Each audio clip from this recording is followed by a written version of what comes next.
TGT PGT practice set के आज के अंक में आप सभी लोगों का स्वागत है। आज का क्वेश्चन है 80 नंबर। निम्नलिखित में से कौन सा कथन सत्य नहीं है? सोचिए और बताइए इनमें से कौन सा ऐसा कथन है जो सत्य नहीं है। यदि आप लोगों ने अभी तक हमारे वीडियो को लाइक नहीं किया है तो लाइक और शेयर जरूर कीजिए। चैनल पर नए हैं तो चैनल को सब्सक्राइब भी कीजिए। अपने दोस्तों में ज्यादा से ज्यादा लोगों को शेयर कीजिए। तो इसका आंसर सही होगा डी, पराग कोश के स्फुटन में टेपिटम सहायता नहीं करती है। ये जो टेपिटम है ये परागकोश के फटने में हेल्प नहीं करती है। ये परागकोश की अंतः स्तर की परत होती है, जो आंतरिक स्तर होता है उसकी परत होती है, और ये पराग कणों को पोषण प्रदान करती है। यदि आप लोग परागकोश, परागकण आदि सब पर वीडियो देखना चाहते हैं तो चैनल में अपलोडेड है, आप लोग जाकर के देख सकते हैं। नेक्स्ट क्वेश्चन है, ब्रायोफाइट और टेरिडोफाइट्स में नर युग्मक के अभिगमन के लिए किसकी आवश्यकता होती है? सोचिए और बताइए। नर युग्मक के अभिगमन के लिए किसकी जरूरत होती है बताना है। कीट, पक्षी, जल, पवन। 4 ऑप्शन दिए गए हैं। तो ये जो ब्रायोफाइट्स है, जो टेरिडोफाइट्स है, इसी प्रकार से जो शैवाल हैं, ये सरल पादप होते हैं, प्रारंभिक सरल पादप होते हैं। और इसका जो नर युग्मक होता है, जो मेल गैमीट्स होता है, वो जल के माध्यम से मादा जनन तंत्र तक पहुंचता है, जल के द्वारा। तो इसमें आंसर सही होगा सी, जल अथवा वाटर। नेक्स्ट क्वेश्चन है, पात्रे निषेचन द्वारा निर्मित 16 से अधिक कोरक खंडों वाले भ्रूण को स्थानांतरित कर दिया जाता है। कोरक खंड यानी ब्लास्टोमेयर वाले भ्रूण को स्थानांतरित कर दिया जाता है। ग्रीवा में, गर्भाशय में, फैलोपियन नली में, झालर में।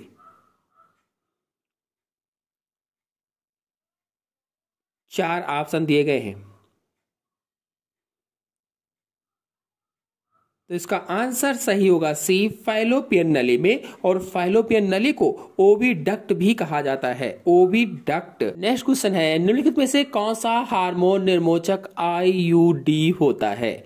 और आपको बता दें जब तक आप लोग आंसर सोच रहे हैं, आईयूडी का पूरा नाम क्या होता है? तो देखिए, जो आईयूडी है, आई से इंट्रा, यू से यूट्रेन और डी से डिवाइस, इंट्रायूट्रेन डिवाइस और आईयूडी शॉर्टकट में इसे कहा जाता है।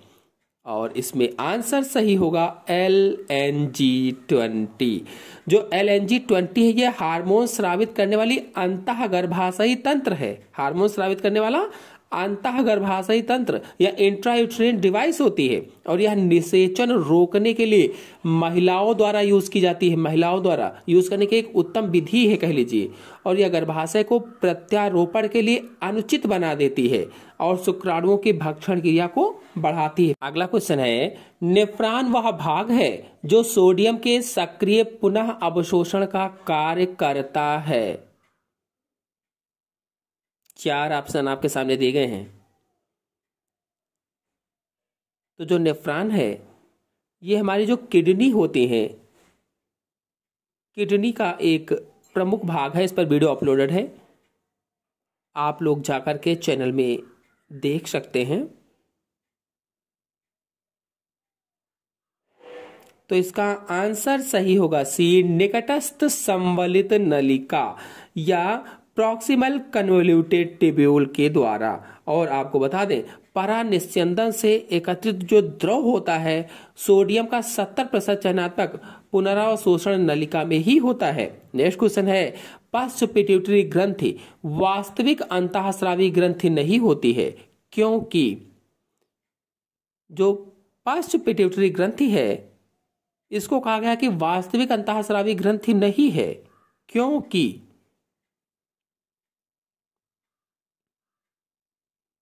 क्योंकि यह हार्मोनों का केवल भंडारण और उनका निष्कासन करती है। हार्मोनों का केवल भंडारण और निष्कासन, मतलब वैसोप्रेसिन तथा ऑक्सीटोसिन जो हार्मोन है इनका भंडारण पश्च पिट्यूटरी में होता है। वैसोप्रेसिन और ऑक्सीटोसिन का भंडारण पश्च पिट्यूटरी में होता है। और अगर पूछा जाए वैसोप्रेसिन और ऑक्सीटोसिन कहाँ से स्रावित होते हैं, तो हाइपोथैलेमस से स्रावित होते हैं।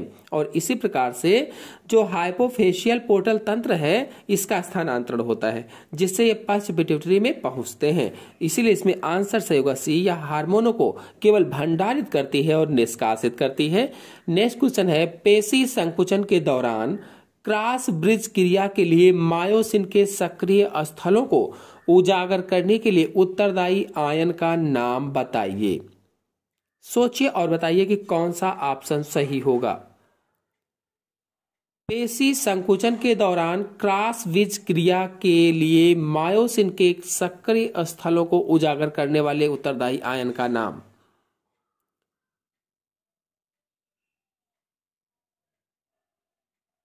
तो इसमें आंसर सही होगा बी, कैल्शियम आयन पेशी संकुचन के समय अति आवश्यक होता है, बहुत ही जरूरी होता है। यह क्रॉस ब्रिज के लिए मायोसिन के सक्रिय स्थलों को उजागर करने के लिए उत्तरदायी है, क्रॉस ब्रिज के लिए। और यह ट्रेपोनिन की टीपीसी इकाई पर बंध बनाता है। नेक्स्ट क्वेश्चन है, उन रुधिर कोशिकाओं के नाम बताइए जिनकी संख्या में कमी होने पर रुधिर थक्कन प्रक्रिया में गड़बड़ी हो सकती है और जिसके कारण शरीर से काफी रुधिर बह सकता है।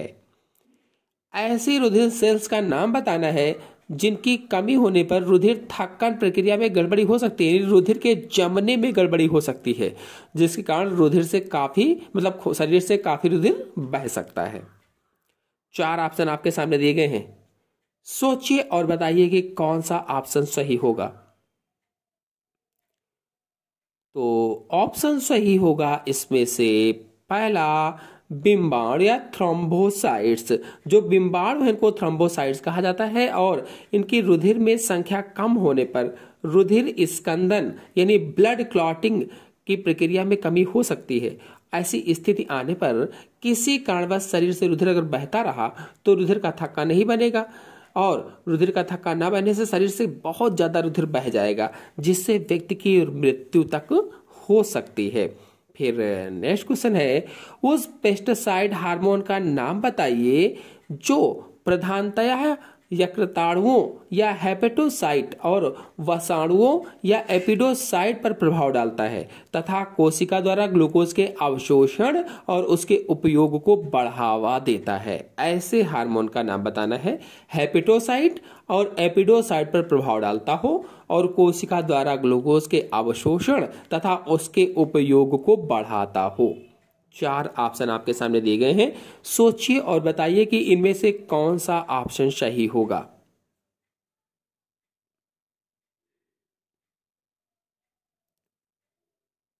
तो इसका आंसर सही होगा बी, इंसुलिन हार्मोन। जो इंसुलिन हार्मोन है यही ऑप्शन इसमें सही हो जाएगा।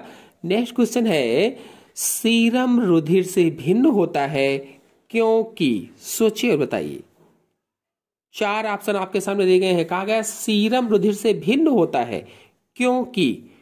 और अगर आपसे पूछा जाए कि सीरम क्या है, सीरम किसे कहते हैं, तो क्या बताएंगे।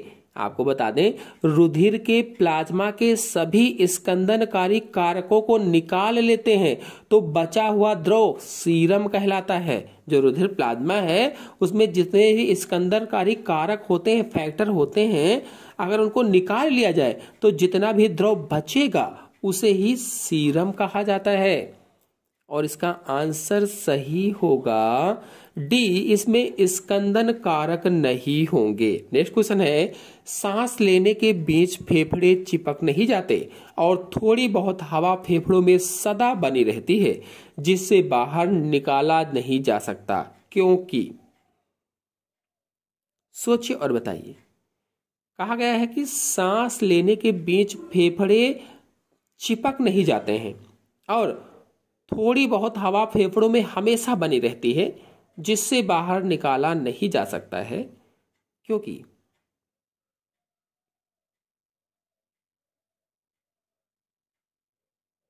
क्योंकि ऋणात्मक अंतः फुफ्फुसी दाब होता है जो फेफड़ों की भित्तियों को एक दूसरे से दूर खींचता रहता है, जिसके कारण थोड़ी बहुत हवा फेफड़ों में हमेशा बनी रहती है।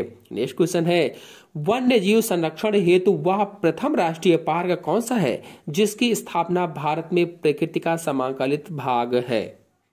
सोचिए और बताइए। वन्य जीव संरक्षण हेतु प्रथम राष्ट्रीय पार्क का नाम बताना है। तो भारत में प्रथम विकसित राष्ट्रीय पार्क जिम कॉर्बेट राष्ट्रीय उद्यान है। जिम कॉर्बेट राष्ट्रीय पार्क है, यानी पहला वाला ऑप्शन सही होगा। और यह कहाँ है पूछा जाए तो यह उत्तराखंड के नैनीताल जिले में स्थित है। जिम कॉर्बेट राष्ट्रीय उद्यान उत्तराखंड के नैनीताल जिले में स्थित है। और अगर काजीरंगा की बात की जाए तो काजीरंगा असम प्रदेश में और एक सींग वाले गैंडे के संरक्षण के लिए प्रसिद्ध है। एक सींग वाले गैंडे के लिए। अगर गिर की बात करें तो गुजरात में है, शेरों के लिए प्रसिद्ध है। अगर पेरियार की बात करें तो केरल में है, हाथी संरक्षण के लिए प्रसिद्ध है।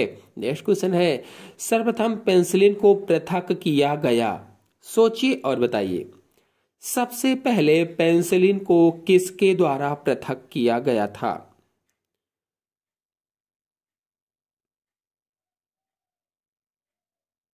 तो इसका आंसर सही होगा सी, अलेक्जेंडर फ्लेमिंग के द्वारा।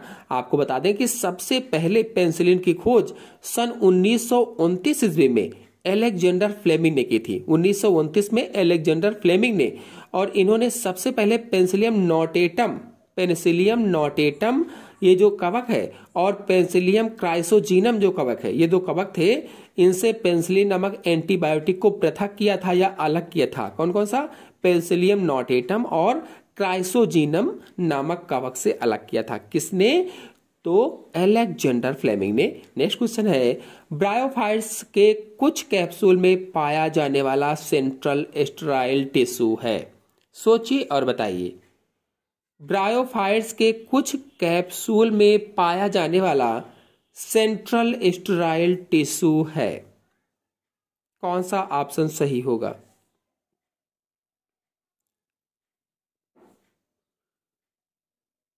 तो ऑप्शन सही होगा इसमें से डी, कॉल्यूमेला। जो ब्रायोफाइट्स होते हैं इसमें कुछ कैप्सूल में पाया जाने वाला केंद्रीय स्टेराइल ऊतक यानी सेंट्रल स्टेराइल टिश्यू कॉल्यूमेला है। और ये उसमें पल रहे स्पोर, जो स्पोर पल रहे होते हैं, बीजाणु पल रहे होते हैं, उनको जल और खनिज लवण देता है, जल और खनिज लवण उपलब्ध कराता है। और यह कैप्सूल के थीका नामक भाग से जुड़ा भी होता है। नेक्स्ट क्वेश्चन है, इनमें से कौन सा सूक्ष्मजीव नाइट्रोजन स्थिरीकरण में मुख्य भूमिका निभाता है? सोचिए और बताइए। नाइट्रोजन स्थिरीकरण में मुख्य भूमिका निभाने वाले सूक्ष्मजीव का नाम बताना है।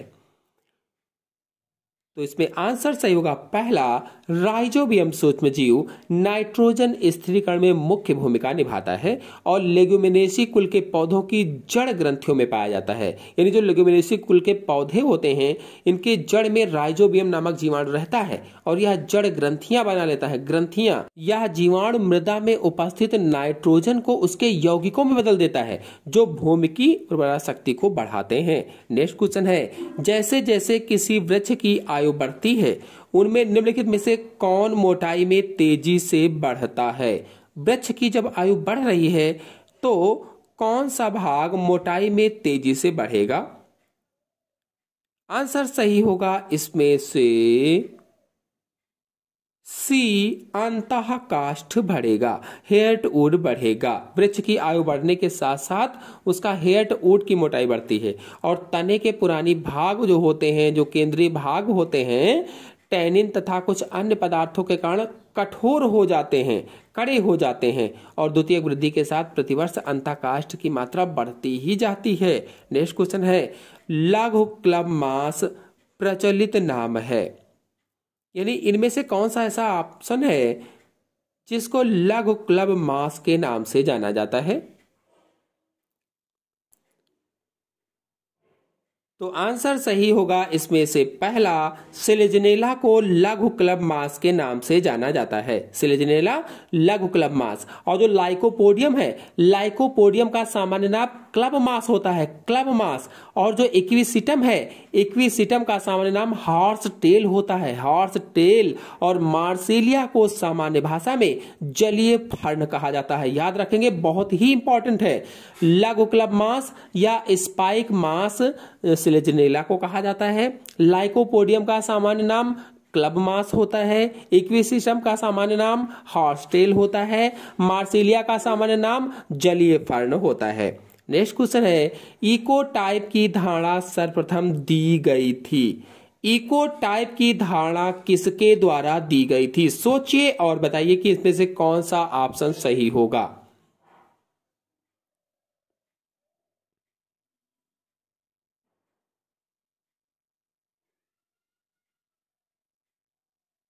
तो ऑप्शन सही होगा इसमें से पहला, टूरेशन द्वारा दी गई थी, टूरेशन के द्वारा।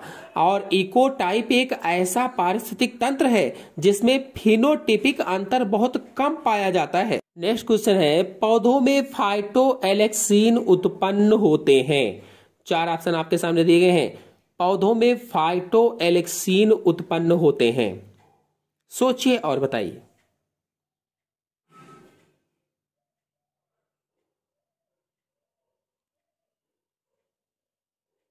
ऑप्शन सही होगा इसमें से डी, उपरोक्त सभी में।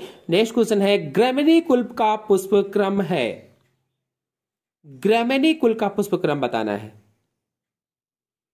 तो सूकिकाओं की सूकी ग्रेमिनी कुल का पुष्प क्रम होती है। इसमें मुख्य अक्ष तो लंबा होता है, लेकिन पुष्प आवृत्ति होते हैं।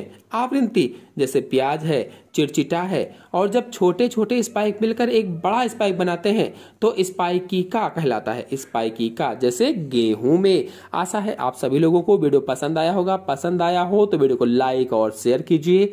चैनल पर नए हैं, चैनल को सब्सक्राइब कर लीजिए। धन्यवाद।